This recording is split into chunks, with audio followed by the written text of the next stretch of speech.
Hello everyone, welcome back to another episode of How to Log In. In today's video, I'm going to guide you through how you can sign up for an Apple ID. Watch the video till the end and don't forget to subscribe to our channel by hitting the subscribe button and press the bell icon so that YouTube will notify you whenever we post a new video. To sign up for an Apple ID, go click open any web browser you want and in the URL box type in appleid.apple.com and press the enter on your keyboard. From the official website, go ahead and click on Create Your Apple ID link at the upper right corner, and on the next page you'll need to enter your information to sign up for an Apple ID. Start by entering your first name and then your last name. Once you type in your first and your last name, move on to the next field and select your country from the drop down. Enter your birthday information on the next. Now, on the next field, create an Apple ID for yourself. Type in your email address that you would like to use for your Apple ID. Now, move on to the next field and create a password for your account. Once you do so, you can double check your password by clicking on this eye icon in the right corner. Make sure that your password meets this criteria as mentioned below.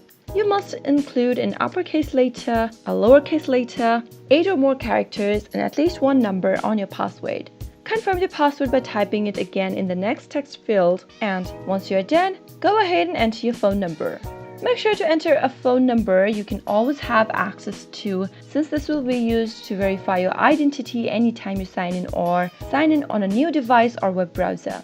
You can choose to either verify with a text message or by a phone call. Select any one from the options, and if you'd like to receive announcements, recommendations, and updates about Apple products, make sure to leave this box checked. If not, uncheck the box. And similarly, you can also choose to get new releases, exclusive content, special offers, and much more if you check this box. If you don't want those, then you can uncheck it and enter the characters that you see in the box below. Once you do so, go and click on Continue and you'll be signed up for Apple ID. That is how you can easily sign up for an Apple ID. I hope you found the video to be helpful. If you did, go ahead and give us a thumbs up. Feel free to comment down below in the comment box if you have a question or a feedback for us. I'll soon be back with more tutorial episodes. Goodbye till then.